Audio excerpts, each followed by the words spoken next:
What if I told you the next breakthrough in your warehouse doesn't require ripping out your conveyors or shutting down operations for 6 months? What if the automation adapts to you? Humanoid robots are no longer science fiction. They're no longer just viral lab demos doing backflips. They are quietly moving into real warehouses, real factories, real logistics operations where uptime, safety, and throughput aren't buzzwords. They're survival metrics, and that changes everything. For decades, automation forced companies to redesign around machines. You install fixed conveyors, you cage robotic arms, you standardize every inch of your facility so the robot can function. Humanoids flip that model on its head. Instead of rebuilding the warehouse around automation, the automation walks into the warehouse and gets to work. That's the unlock. At their core, humanoid robots are mobile manipulation systems. They move like we move. They operate at human height. They reach shelves built for human arms. They walk aisles designed for human stride. They grab totes, push carts, scan labels. But let's cut through the hype. They are not magic. They are not autonomous masterminds. They are not replacing your entire workforce next quarter. Think about forklifts. When forklifts showed up, they didn't eliminate workers. They multiplied what workers could do. Productivity jumped. Throughput scaled. Humanoids are that kind of shift. A new class of equipment, multitask, human scale, flexible. So where do they actually make sense? Not where you think. They don't start in the cleanest, most repetitive, high-volume pallet moves. Traditional automation already dominates there. Humanoids win in the messy middle. The exceptions, the reworks, the tasks that constantly slow everything down. Think about the friction in your operation. Totes moving between zones, small conveyor jams, relabeling, scanning, return staging. These aren't glamorous tasks, but they quietly consume labor hours.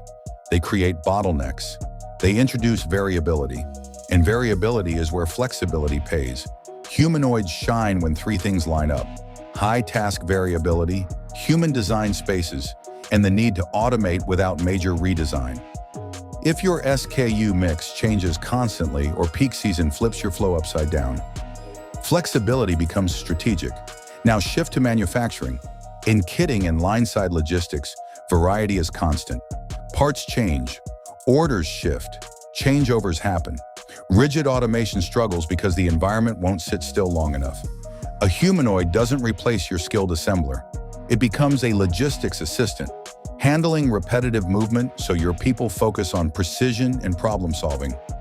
That's the model. Augmentation, not blind replacement. Now let's talk money, because hype doesn't pay the bills. The business case lives and dies on KPIs. Units per hour, error rates, uptime, safety incidents, cost per touch. If a humanoid reduces labor churn, stabilizes night shifts, smooths peak chaos, or lowers exception backlogs, it earns its place. If it doesn't move those metrics, it's just an expensive science project. And here's the part most people underestimate. Humanoids are not plug and play. The real secret isn't better robots. It's better operations.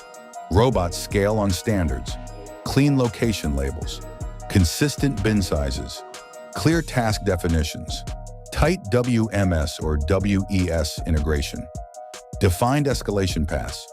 If your process is messy for humans, it will be chaos for robots. When a humanoid encounters an edge case, and it will, you need structured escalation and clear ownership. The tighter your exception workflow, the faster your automation becomes reliable. Now let's address safety and workforce impact.